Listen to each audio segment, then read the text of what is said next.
네, 2부에서는 브라질에 대한 이야기를 먼저 해보도록 하겠습니다. 자, 브라질의 중앙은행에서 지난번에 올해 경제 성장률 전망치를 기존 2%에서 0.8%로 하향 조정했습니다. 자, 그런데 이날은 브라질 정부가 올해 경제 성장률 전망치를 기존의 1.6%에서 0.8%로 하향 조정합니다. 자, 그러니까 브라질의 중앙은행과 정부가 모두 올해 경제 성장률 0.8% 정도밖에 성장하지 못할 것이다라는 것을 이제 인정하게 된 거고요.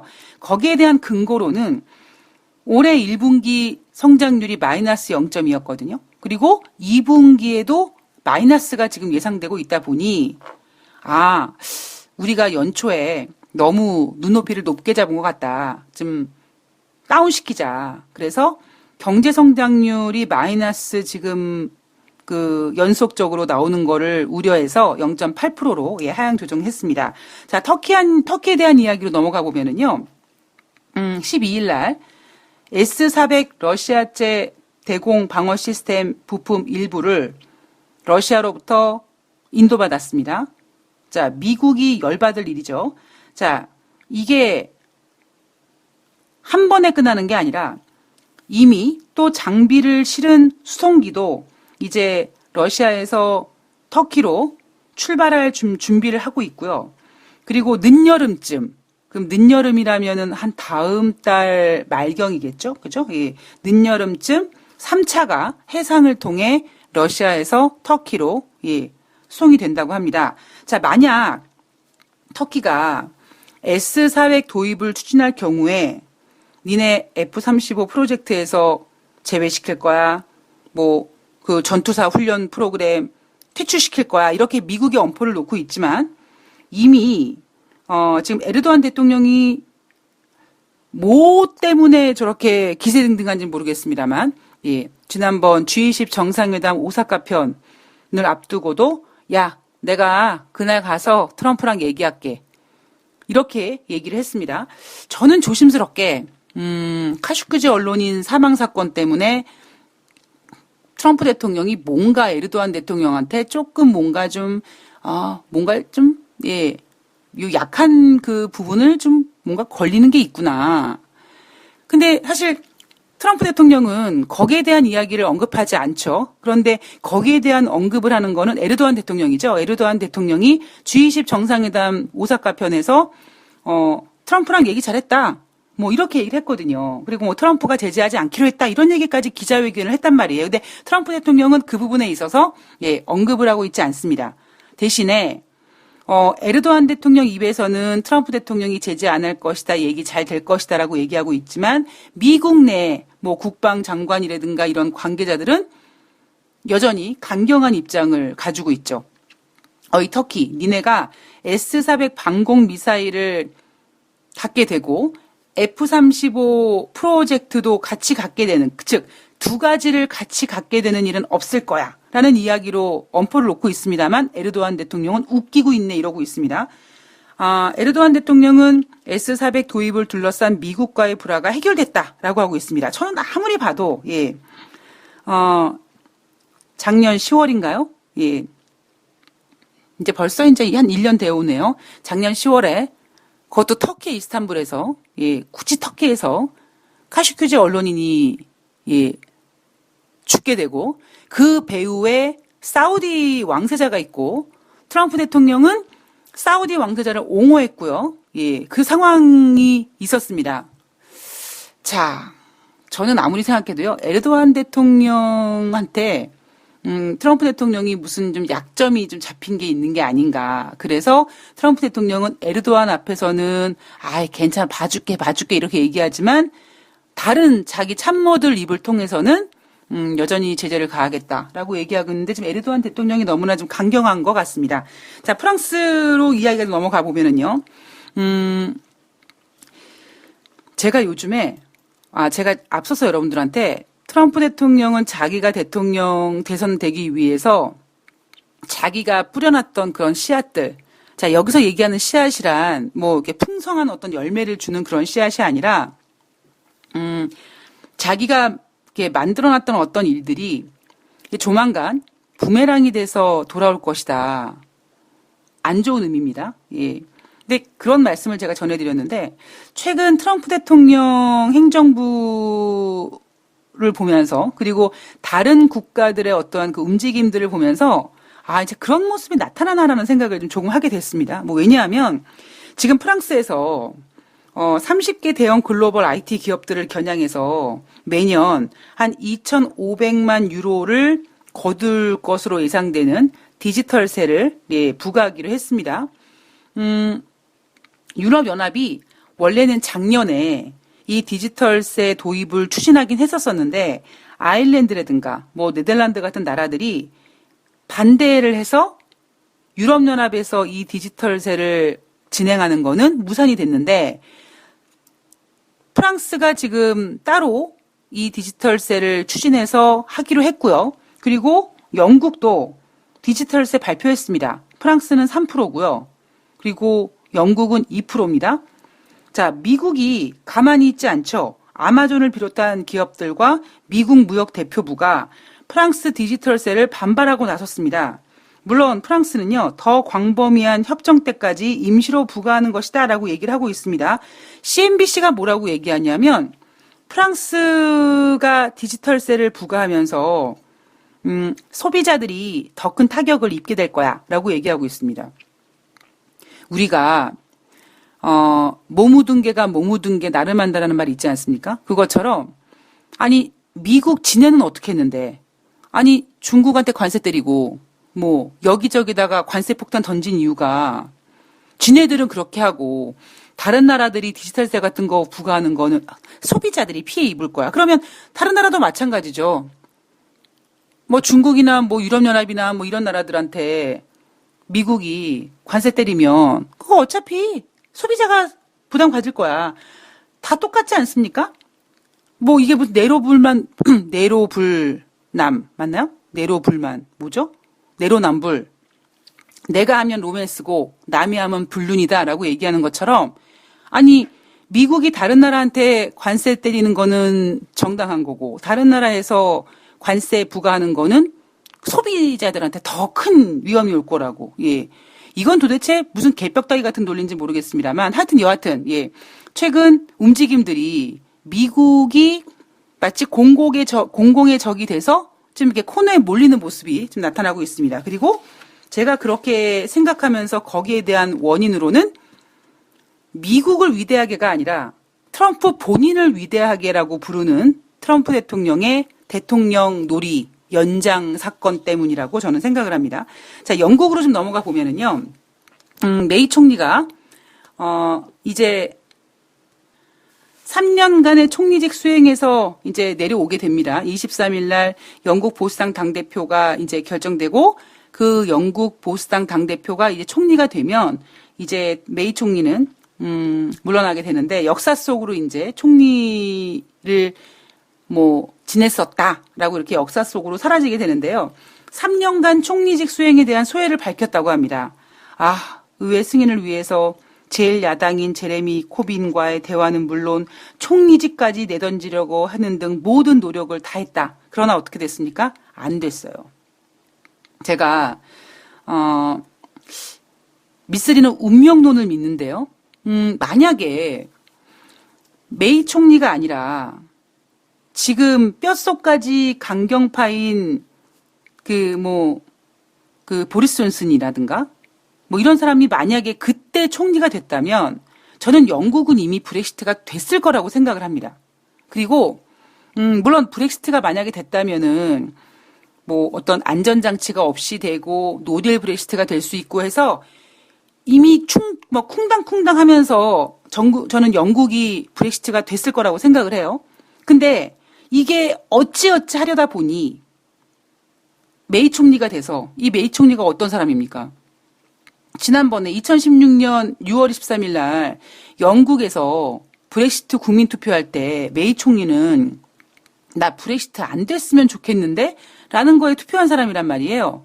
그러나 나는 브렉시트를 원하지 않아 라고 생각을 했지만 자리가 사람을 만든다고 영국 국민을 대표하는 총리가 됐으니 내가 원하는 바를 잠시 접고 국민들이 선택했던 길을 가는 거죠. 근데 그 길은 내가 원하지 않는 길이기 때문에 저는 솔직히요, 메이 총리가 뭐 모든 노력을 다했다라고 했지만 그 모든 노력이 내 마음속에서 저 단전 밑에서까지 올라온 그런 진심이 묻어나지 않았기 때문에 저는 영국이 브렉시트가 안 됐다고 생각합니다.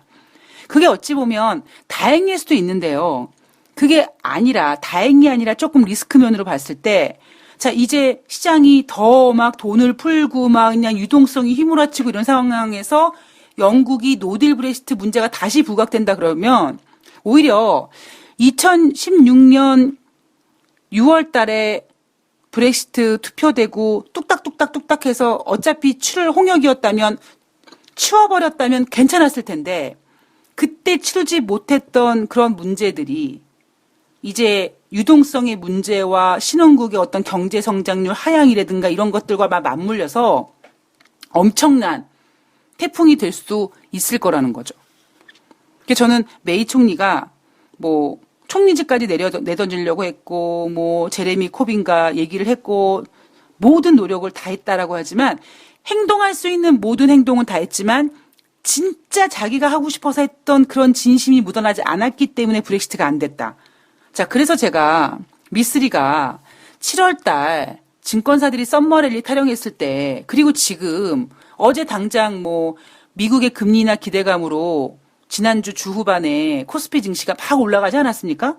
뭐 일본 수출 문제 때문에 뭐 지금 힘들 텐데도 불구하고 외국인들이 삼성전자를 뭐 얼마치를 해줬다는 도 막 이런 얘기가 막 그냥 신나게 나오지만 저는 그런 거에 흔들리지 않습니다. 아니 뭐 우리 장사 원투데이 해보나요?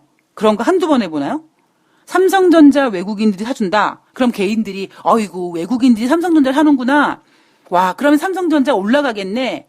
막 사야지라고 막 사서 뭐 얼만큼 뭐 그런 이슈 가지고 우려먹으려고 하는지 모르겠습니다만 저는 그런 것에 당한 게 한두 번이 아니거든요.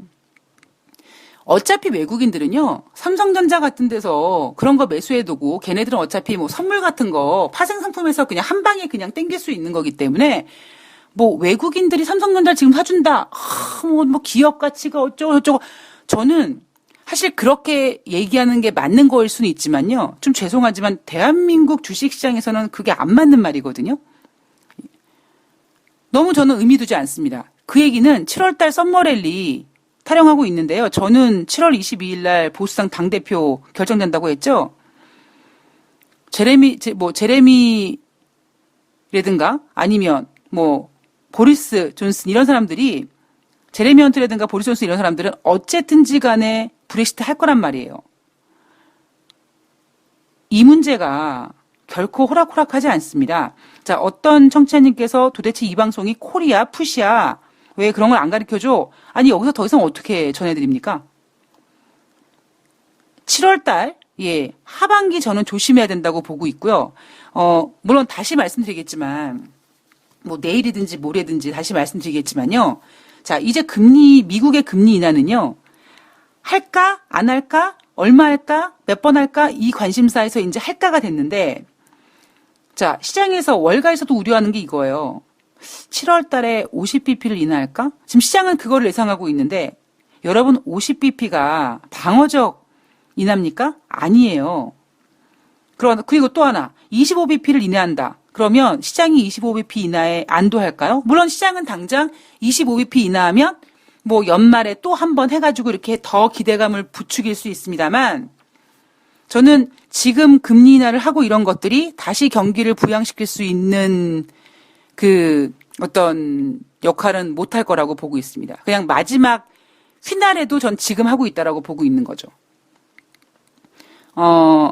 앞서도 제가 금리 인하에 대한 저의 생각을 말씀드렸는데 경기가 정점을 찍고 미국 경기가 정점을 찍고 더 꺾인 다음에 그때 돈을 풀었다면 모르겠습니다만 인간이 가지고 있는 욕망 중에 내가 배고팠다가 돈이 좀 생겼는데 다시 배고파질 것 같은 거를 견디지 못해서 그때 내가 갖고 있는 역량보다 더 심하게 무리를 해서 나쁜 짓도 하고 뭐 사기도 치고 돈도 빼들고 이러면서 그거를 유지하기 위해서 인위적으로 만든 모든 것들은 결국에는 빵 터지게 되어 있습니다.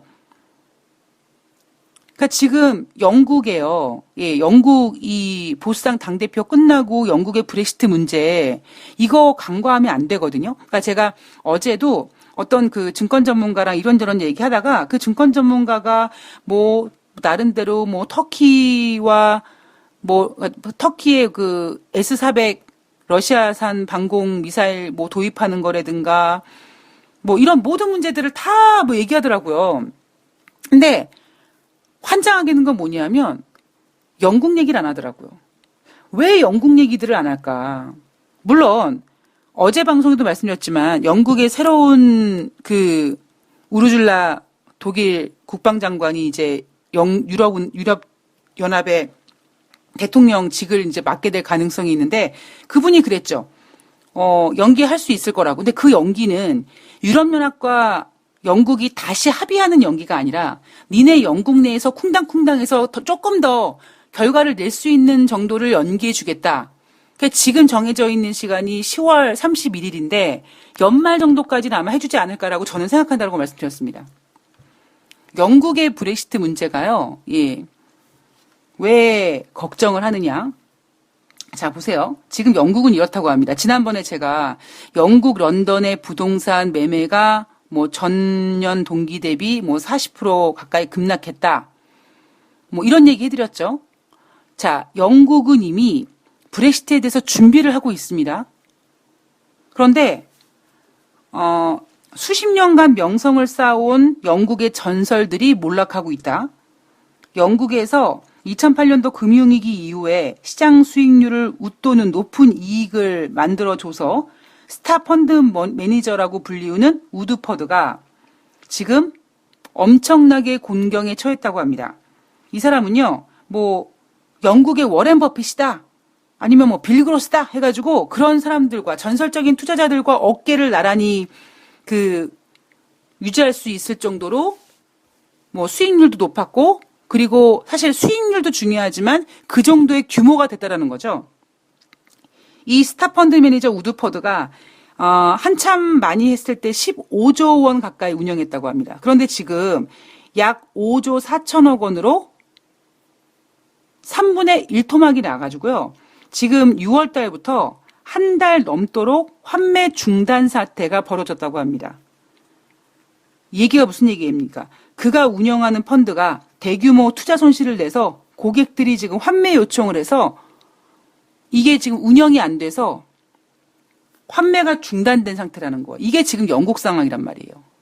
제가 우려하는 앞서서 한번 뭐 아들이 한 2천만 원 정도 대출 받아가지고 가상화폐를 샀는데 뭐 안 돼가지고 또 대부업에서 대출 받아가지고 또 가상화폐를 물타기를 했는데 또 망해가지고 빚더미에 앉아서 맨날 그 대출회사에다 막 독촉받고 막 그러니까 집으로 우편물 날아온 걸 보고 엄마가 이게 뭔 일이냐, 너 이거 아버지 알면 두들겨 맞는다. 그래서 엄마가 신용으로 주식하던 걸 갖다가 손해보고 정리해서 아들을 내꺼주고, 이게 바로 이거예요. 제가 앞으로 걱정하고 있는 금융위기의 시스템이 이런 겁니다. 지금 이 사람이 운영하던 그 펀드가 3분의 1 토막이 났습니다. 그 돈이 다 어디 갔겠습니까? 그 돈이 어디 가면요, 그 돈은 또 무언가로 채워야 되고요. 그 무언가로 채우기 위해선 어딘가에선 빵꾸가 납니다. 이게 계속 그렇게 돌다 보면은요, 사고가 안 터질 수가 없어요. 자, 그리고 영국을 대표하는 스타 요리사 제레미 올리버가 파산했다고 합니다. 영국 내 25곳이 지금 최근 법정 관리 들어갔는데, 왜? 그러면 영국이 경기가 안 좋고 소비 심리가 위축돼서 그래. 자, 그리고 5월 달에 이 영국 제조업의 상징인 브리티시 스틸이 강제 청산을 했고요. 미국 포드 자동차가 내년도 영국 서부 웨일스 지역의 엔진 공장을 폐쇄하기로 했다고 합니다. 뭐 때문이에요? 영국의 브렉시트 불확실성 때문이라고 합니다. 그리고 물론 경기 둔화 우려감이라는 거죠. 그러니까 글로벌 경기 둔화 우려감이라는 것이 지금 지구를 이렇게 둘러싸고 있는데, 영국은 브렉시트라는 리스크를 하나 더 갖고 있다 보니까 그 불안감이 더 커질 수밖에 없는 거죠. 그나마 미국은 그런 게 없다 보니까 지금 금리 인하라는 제목을 가지고 뭐 다시 좋아질 거라고 똥폼 잡고 있지만 시장이 돈이라는 녀석이 유동성이라는 녀석이 그렇게 하게 해주지를 않더라고요. 자, 제가 어제 이제 중국이 키를 잡게 됐다. 그놈의 콩 때문에 지금 트럼프 대통령이 콩 때문에 내가 미쳐. 콩 때문에 내가 미쳐 이러고 있다라고 말씀드렸습니다. 그러면서 제가 이런 얘기도 해드렸죠. 내가 만약에 중국이라면 트럼프 대통령이 뭐 트위터에다가도 중국 빨리 콩 사줘라고 얘기하고 막 그러고 있는데 내가 만약에 중국이라면 더 시간을 끌 겁니다. 예. 여러분 왜 더 시간을 끄는 줄 아세요? 그 품목이 콩이기 때문이에요. 지금 미국은 지난번에 G20 정상회담에서 시진핑 주석이 54만 톤 사주기로 했으니까 지금 미국이 뭐 하고 있겠습니까? 그 미국 콩 생산하는 지역에서 54만 톤 열심히 포장해가지고 지금 뭐 배에 실든지 뭐 차에 실든지 어쨌든 항구로 옮기려고 지금 준비하고 있지 않겠습니까? 근데 준비하고 이제 자 중국이 콩 사줘 시작하면 이제 시동 걸어가지고 항구로 보내든 뭐 공항으로 보내든 해야 될 텐데 이미 지금 포장은 다 해놓은 상태인데 중국이 시동을 안 걸어줘요. 여러분 그거 얼마나 미치고 팔짝 뛰고 돌아가시는 일인 줄 아십니까? 거기에다가 콩이 뭐예요, 여러분? 콩이 식물이잖아요, 식물. 이게 농산물이잖아요. 시간이 지나가면 어떻게 됩니까? 신선도가 떨어져요. 그러니까 물론 콩이라는 것이 뭐 그렇게 신선도가 막 급격하게 무슨 뭐 상추도 아니고 뭐 무도 아니고 과일도 아니지만 어쨌든 시간이 지나갈수록 물론 보관 상태에 따라 틀리겠지만 신선도가 떨어지는 거는 그거는 뭐 어쩔 수 없는 겁니다.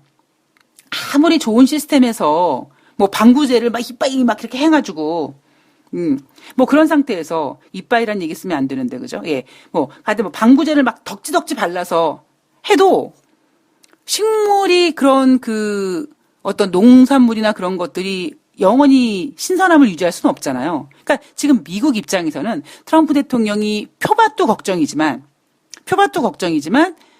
그게 가장 걱정이죠. 그리고 두 번째 뭐냐면 트럼프 대통령은 표심이 걱정이긴 하지만 또 이 농민들은 콩 썩어갈까봐 걱정인데 중국은 지금 이거를 이용하고 있는 거죠. 제가 중국이면 절대 쉽게 안 사줍니다. 제가 어제 그랬잖아요. 아, 기다려봐. 내가 안 사준다 그랬냐? 다시 한번 얘기해보자. 그리고, 야, 있지. 야, 내가 사주려고 그랬더니, 야, 54만 톤, 야, 물량이 어마어마한데, 그거를 니네한테 배에다 실어가지고 중국으로 가지고 와야 되는데 말이지. 엄청난 그 기름이 들어가는데, 니네가 이란 제재하는 바람에 우리가 이란으로부터 기름을 수입을 못해가지고, 아이고, 기름이 없네? 이러면 미국 입장에서는요, 환장하는 일입니다. 자, 그렇게 지금 콩 때문에 주객이 전도되어 버렸어요. 칼자루가 지금 중국으로 넘어갔습니다. 제가 확인해 본, 새벽에 녹음하기 직전에 확인해 본 그 기사 내용이 뭐였냐면은요, 뭐, 트럼프 대통령이 뭐, 김정은 위원장이 자기를 만나면은 미소를 짓는다, 행복해 했다, 뭐 이런 얘기를 하고 있습니다. 자, 김정은이가 트럼프 대통령한테 미소를 지었으니, 예, 김정은이가 미소를 지은 것에 대한 대가를 해줘야죠. 김정은도 지금 자기 마음속에서는 트럼프 대통령 재선을 위해서 북한의 비핵화 카드가 필요하고 그거를 이용해 먹는 게 지금 누구예요? 김정은이거든요. 중국도 마찬가지입니다. 예. 근데 지금 맨 처음에 이 모든 시작은 미국이 막 판을 벌렸는데 시간이 지나가면서 지금 칼자루가 점점 바뀌고 있어요. 그래서 저는 이러한 상황들을 보고 예, 미국이 특히 트럼프 대통령이 재선하기가 어렵다라고 보고 있습니다. 이날 중국에서 나온 얘기 보면 미국이 대만에다가 무기 판 거 이거 관련해서 중국이 지금 뭐 준비하고 있습니까? 무기 판매 과정에 참여한 미국 기업들 제재하겠다고 했죠? 지금, 예, 누가 누구를 제재하고 누가 지금 위에 있는지 여러분 그림을 한번 그려보셔야 돼요. 자, 그리고 미국이 미국 주식시장에서 이번 주까지는 금리 인하 뭐 할까 말까 진짜 어쩔까 했는데 제롬 파월 연준 의장이 이제 금리 인하 확인 사살 시켜주면서 금리 인하 기정사실화 됐습니다. 자, 트럼프 대통령이 연준을 쪼였죠. 제롬 파월 연준 입장에서는 당당해요. 뭐 그게 그 미국 행정부의 트럼프의 압박 때문에 금리 인하를 강하게 시사했는지 아니면 정말 미국 경제가 그래서 강하게 시사했는지 모르겠습니다만 어쨌든 이제 제롬 파월 연준 의장은 트럼프 앞에서 떳떳해요. 어이, 금리 인하 하겠다고 했잖아. 이게 떳떳해요. 자, 문제는 뭐냐. 다음 주부터 2분기 실적 시즌에 본격적으로 돌입하게 되는데 지금 2분기 실적 좋습니까? 기대할 수가 없어요. 자, 그리고 또 하나, 이번 주까지 이제 금리 인하에 대한 어떤 기대감이라든가 이런 것들이 확인사살 됐기 때문에 다음 주부터는, 우와, 미국이 이제 금리 인하에서 더 좋아질 거라는 그런 생각보다는 오히려 금리 인하에 대한 그런 그 흥분이 가라앉는, 그리고 그 자리를 누가 채우겠습니까? 미국 같은 경우는 기업 실적이 차지할 거고요. 조금 더 나아가서 이제 영국의 브렉시트 문제가 차지할 가능성이 높습니다. 그래서 제가 7월 달에 썸머 랠리를 예상하지 않는 이유가 바로 이런 겁니다. 제가 그랬잖아요. 제가 앞서서 제가 연초에 뭐라고 했습니까, 여러분? 미국이 경기 지표가 둔화될 것이다. 경기 지표가 둔화돼서 증시가 하락할 것이다. 그러면 미국이 금리 인하 카드를 꺼낼 것이다. 자, 금리 인하 카드를 꺼내면 증시는 금리 인하 기대감으로 상승할 것이다. 자, 그리고 제가 그 뒤에 뭐라고 얘기합니까? 금리 인하에서 미국이 더 좋아질 거라고 얘기합니까? 그러지 않잖아요. 그러면 여러분들께서 야, 네가 어떻게 그 뒤를 알아? 물론 좀 몰라요. 그러나 그 뒤는 진짜 어떻게 될지 모르겠습니다만 어쨌든지 간에 올해 미국이 경기 지표가 둔화됐고 그래서 금리 인하 카드 꺼냈고 금리 인하 카드 꺼내자 증시가 올라갔고 여기까지는 제가 지금 100% 정확히 맞추고 있는 거 아니겠습니까? 자, 그리고 제가 뭘 보고 있느냐? 유동성을 보고 있는 거죠. 그리고 다른 나라들의 경제 지표와 영국의 브렉시트 이런 문제들을 보고 있는 겁니다. 그래서 트럼프 대통령은 다우지수가 3만 포인트가 목표 주가지만 저는 지금 시장이 보여주고 있는 이 화려한 휘날에는 촛불이 꺼지기 전에 가장 화려하게 빛나는 그때라고 저는 생각을 하고 있는 이유가 바로 그겁니다. 여러분들께서 그게 며칠부터 며칠까지 촛불이 화려하게 켜졌다가 꺼져요 라고 물어보시면 여러분들이 너무 과도한 욕심을 부리시는 거고요. 그리고 여러분들이 못된 거죠. 그런 것까지 저한테 바라신다면. 그리고 제가 그걸 어떻게 알겠습니까? 그죠? 무슨 경제가 동전 앞뒤 바뀌듯이 바뀌는 게 아니니까. 흐름은 제가 짚어드리잖아요. 그랬을 때 여러분께서 제가 언제부터 언제까지 자 촛불이 마지막 빛나는 거니까 딱 정해드리면 여러분들께서 뭐 그때 딱 팔고 이건 이렇게 증시 뭐 주식이라든가 이렇게 경제를 운영해 가시려고 하시는 분들은요. 죄송하지만 그런 그 정말 철없는 생각은 예, 버리셔야 돼요. 그거는 말도 안 되는 소리예요. 그냥 여러분들께서 워낙 그냥 그동안 경제에 대해서 누가 사라, 팔아라, 손절해라 이런 거, 뭐 프로그램 매수가 얼마가 들어왔고 그래도 어떻게 되고 이런 거에 너무 길들여지셔가지고 제대로 경제를 보는 그걸 방법을 모르셨기 때문에 그렇게 생각하시는 분들이 계시는데요. 경제는 절대 그렇게 보시면 안 됩니다.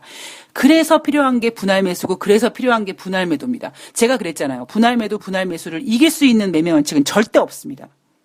그건 제가 확신해요. 분할 매수, 분할 매도를 뛰어넘을 수 있는 매매 원칙은 정말 신격인 고수들.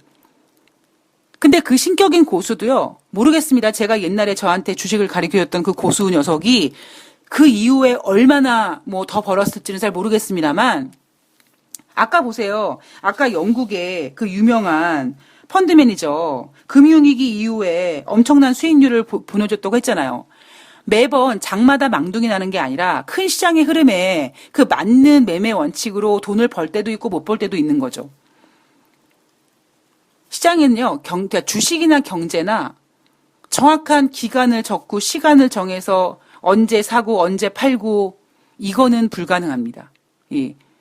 그거를 제가 해드릴 수 있으면 얼마나 좋겠습니까? 그리고 만약에 제가 그거를 해드릴 수 있다면 무료로 안 하죠. 유료로 하되 10,000원을 받겠습니까? 10만 원을 받겠습니까? 그런 그 금액으로는 절대 하면 안 되죠. 엄청난 금액을 받아야죠. 그죠? 그러니까 여러분들께서, 그러니까 제가 여러분들께 여러분 제발 식당 가서 이모 뭐 3인분 같은 2인분 주세요 이런 얘기 하지 말라고 말씀드리죠.